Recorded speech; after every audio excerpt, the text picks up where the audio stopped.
예수님의 오심을 신학적으로 토성인신이라고 해요. 그 말씀의 의미가 뭐냐면 말씀이 육신을 입고 왔다 그랬어요. 인카네이션이라고 합니다. 근데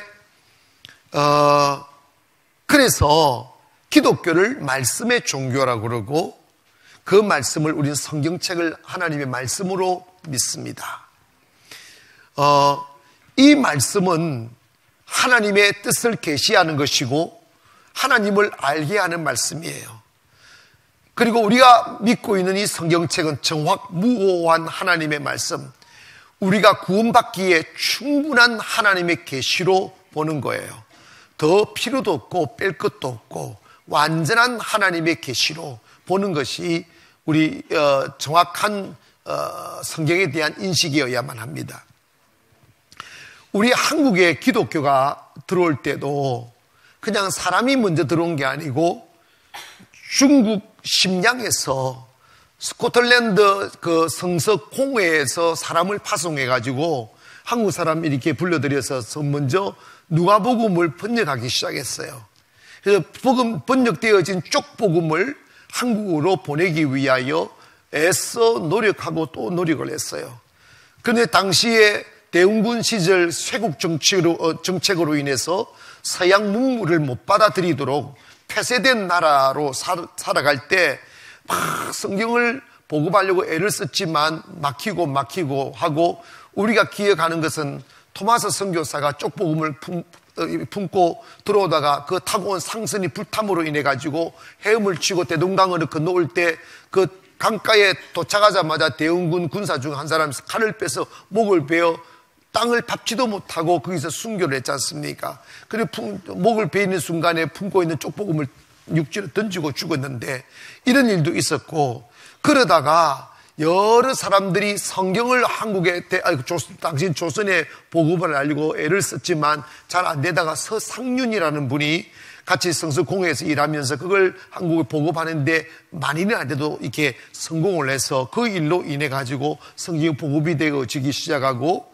그 다음에 그래서 그 서상륜으로 인해 가지고 보급되어진 그 하나님 말씀이 퍼져서 1884년 6월 29일에 황해도 장년이라는 곳에 지금 우리 인천에 있는 그 소래교회가 처음으로 이 조선 땅에 교회가 세워짐으로 인해 가지고 지금 교회가 지금 쫙 퍼지고 있고, 특별히 그럼으로 인해서 우리 대한민국은 성경책을 매우 강조하게 되고 하나님의 말씀을 강조함으로 인해 가지고 우리나라의 국력에 비해서는 세계 여러 나라와 비교하여 가장 많이 성경을 보급하는 나라에 속할 정도로 세계에 보급되어지는 성경의 15%가 우리나라에 의해 보급되어지고 또 우리나라와 또 세계에 보급되고 있다는 것을 볼 때 참으로 우리 기독교는 하나님의 말씀을 신봉하고 또 그 말씀을 보급하는 데 힘쓰고 있다고 볼 수가 있습니다. 여러분, 우리가 세계 지도를 펴서 쭉 이렇게 보면 기독교를 받아들이고 하나님의 말씀을 가르치는 나라들은 다 개화되고 잘 살고 민주화되었어요. 근데 지금도 기독교를 받아들이지 아니하고 우상 숭배를 하는 나라들과 그리고 기독교를 배척한 나라들은 다 공산화되었고 문명화되지 못했고 아주 독재고 정말 말이 안 되는 삶을 살아가는 모습을 보게 됩니다. 로마서 1장 16절에 보니까 복음은 모든 믿는 자에게 주시는 하나님의 능력이다 그랬어요. 하나님 말씀은 능력입니다. 하나님 말씀이 얼마나 위대한지요. 하나님의 말씀의 능력이 무엇인가? 첫째로는 하나님의 말씀은 죽은 영혼을 살립니다. 따라합시다. 하나님의 말씀은 죽은 영혼을 살린다. 7절에 보니까 여호와의 율법은 완전하여 영혼을 소성시키며 라고 했어요. 이게 소성이라면 소생이라는 말이에요. 이 말씀은 뭐냐면 하나님의 말씀은 우리의 영혼을 다시 살려주신다, 이 말입니다. 사람이 몸은 건강해도 마음이 병들면 그 몸도 망가지게 되어 있고 삶이 파괴되어지게 되어져 있어요. 사람이 아름다운 삶을 살려면 생각이 살아나야 되고 영혼이 살아나야 되고 삶이 회복이 되어야 됩니다. 그런데 내 영혼이 어둠 속에 갇혀 죽어버리면 생각하는 것과 계획하는 것, 행동하는 것들이 다 악할 뿐이고 결과가 뭐냐? 다 죄뿐입니다. 여러분, 로마서 6장 23절에 죄의 삭은 사망이라고 한 것처럼 죄를 짓게 되면 결국은 죽게 된다는 거예요. 그런데 죄는 내가 짓는 것 같아도 바울의 논리에 의하면 죄는 내가 짓는 게 아니고 마귀가 우리를 죄짓게 만들어가는 거예요. 그래서 마귀한테 딱 붙들리면 내 영혼이 죽어버리면 결국은 마귀의 조종에 의하여 죄만 짓다가 살게 되는 거죠. 그러면 결국은 나의 인생도 망가지고 그리고 내 마음속에 불안과 두려움, 염려, 죄책감 이런 것 때문에 이게 우리의 삶이 무너지는 거예요. 여러분, 마귀가 의도하는 게 뭔지 아십니까? 여러분 죄짓게 만들고 그 죄책감에 빠져서 죽게로 갈 수 없도록 만드는 것입니다. 여러분 기억하세요. 우리가 죄가 있어 죽는 게 아니라 생명의 권한 대신 주님으로부터 멀어지면 죽는 거예요.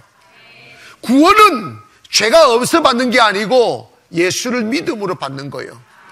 때문에 여러분이 주 앞에 나올 때 주님의 긍휼 앞에 나오는 거고, 주님의 긍휼 앞에 나오면 주님은 우리를 용서하셔서 구원 주시는 것이지 죄가 없어 구원 주시는 게 아니라 이 말입니다. 때문에 여러분 혹여 우리가 죄를 짓지 말아야 되지만 혹여 연약하여 넘어지고 죄를 지었을지라도 주님의 긍휼 앞에 나와 회개하고 용서를 받아 영혼이 살아나기를 주님의 이름으로 축원합니다.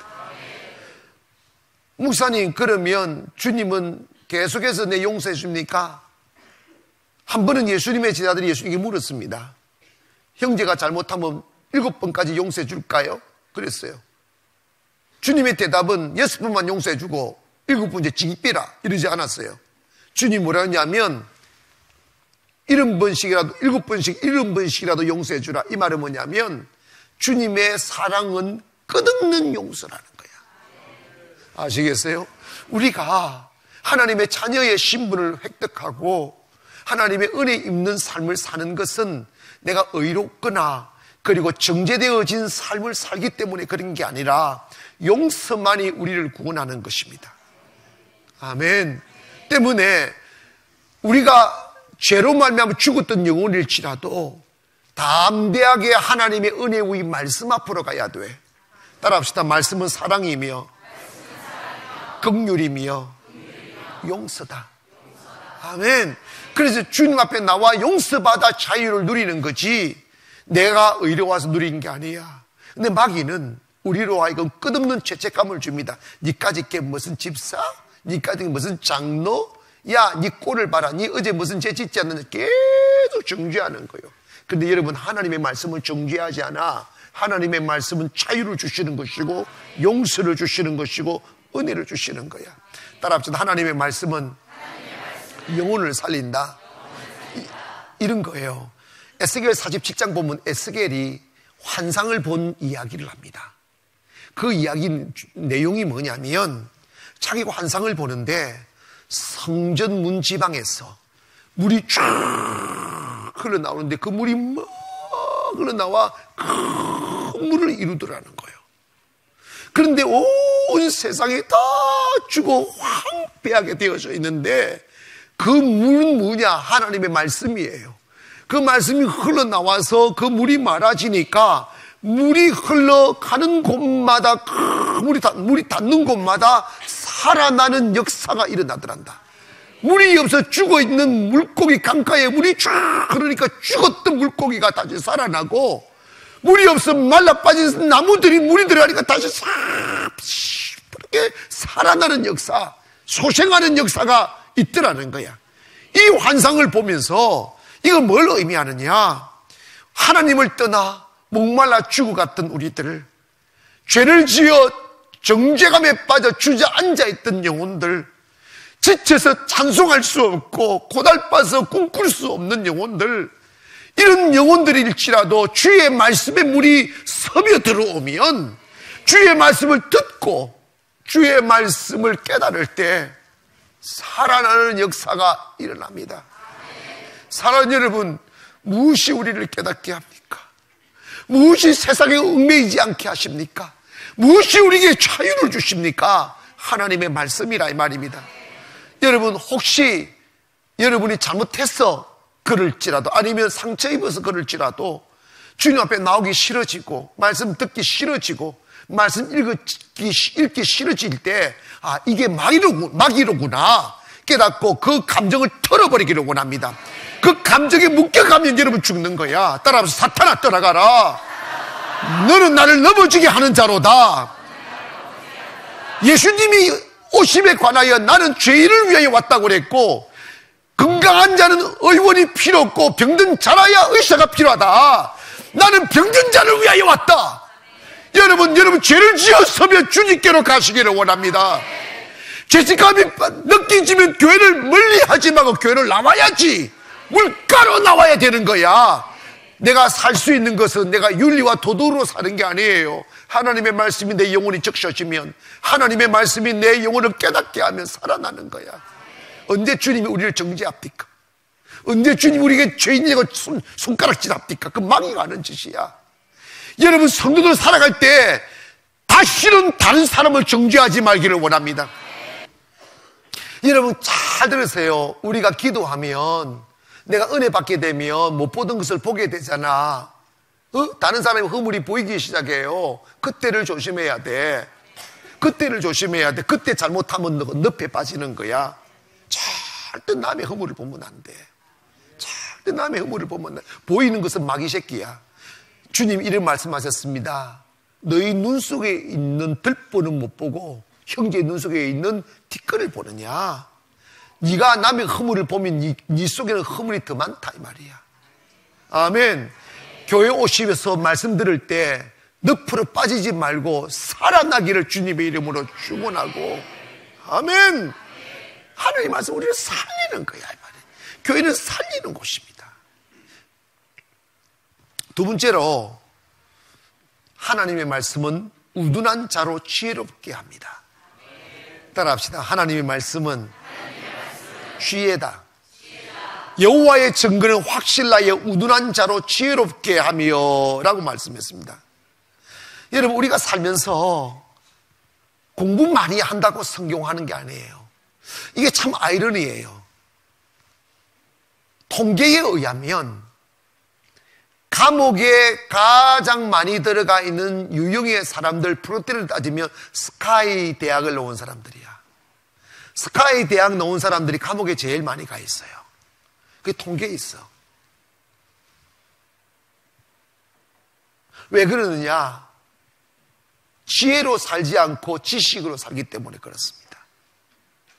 인생이 중요한 사람이 되면 될수록 큰 덩치를 가지고 사는 사람일수록 한 번의 잘못된 선택이 나만 아니고 많은 사람들에게 피해를 끼치고 그리고 고통을 안겨다 줍니다.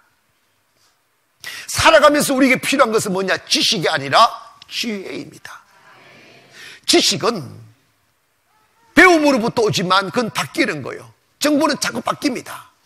근데 지혜는 하나님으로부터 오는데 하나님의 말씀을 가까이 하고 하나님의 말씀을 묵상하면 지혜가 오는 거야.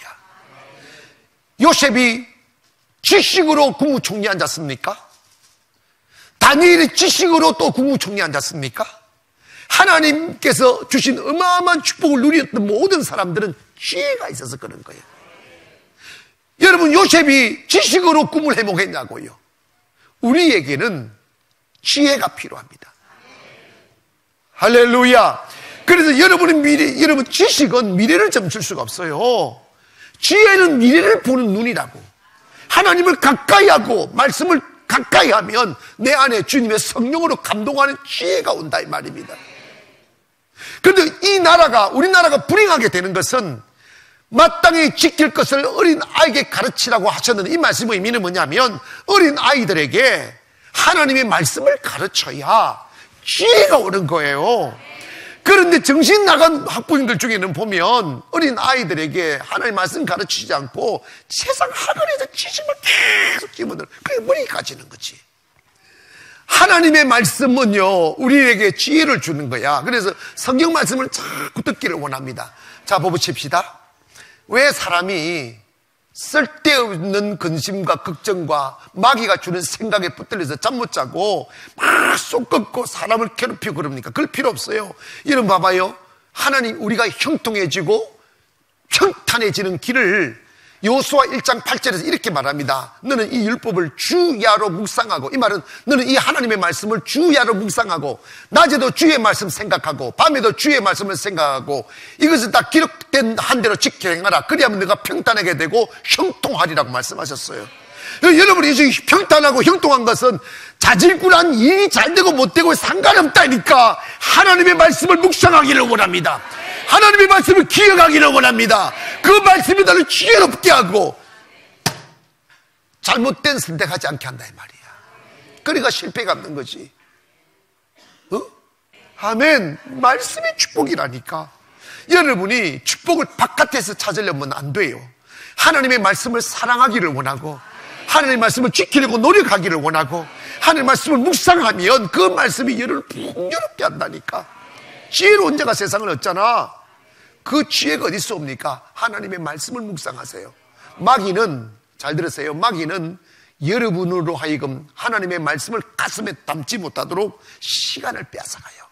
염려하며 시간 보내게 만들고, 싸우며 시간 보내게 만들고, 스트레스 받고 시간 보내게 하고, 잡념 심어서 시간 보냅니다. 여러분, 그것을 어리석은 사람 되지 마십시오. 아무 일 없으니까 털어버리기를 주의 이름으로 축원합니다. 여러분이 운명이 하나님의 손에 달렸음을 믿기를 원합니다. 그 어떤 시간일지라도 주의 말씀을 묵상하기를 원합니다. 할렐루야. 하나님의 말씀 많이 읽으세요. 그 말씀 묵상하세요. 그대로 믿고 행동하기를 원합니다. 그러면 그 말씀이 우리를 행복하게 만들고, 그 말씀이 우리를 축복하는 거예요. 마지막으로 하나님의 말씀은 우리의 마음을 기쁘게 합니다. 따라합시다. 하나님의 말씀은 나의 마음을 기쁘게 한다. 다시 한번 시작. 하나님의 말씀은 나의 마음을, 아멘. 여호와의 교훈은 정직하여 마음을 기쁘게 하고, 이렇게 합니다. 여러분, 시편 기자는 여호와를 기뻐하라, 시편 37편 4절에서 그걸 말합니다. 여호와를 기뻐하라, 제가 내 마음의 소원을 이루어 주시리로다. 여호와는 곧 하나님 말씀이에요. 여러분, 하나님 말씀을 가까이 하면 그 말씀이 여러분 마음을 기쁘게 합니다. 자, 여기에서 조금 현실로 돌아가서 말씀드릴게요. 여러분이 기도하다가 무슨 느낌을 받았어. 누구한테 무슨 말을 들었어. 그게 마음을 기뻐지지 않고 불안감이 들고 우울해지고, 이건 하나님의 말씀이 아니에요. 마귀입니다. 누구를 통하여 하든지 간에 하나님의 말씀과 하나님의 뜻은 언제나 기쁨이에요. 기쁜 소식 전하기를 원합니다.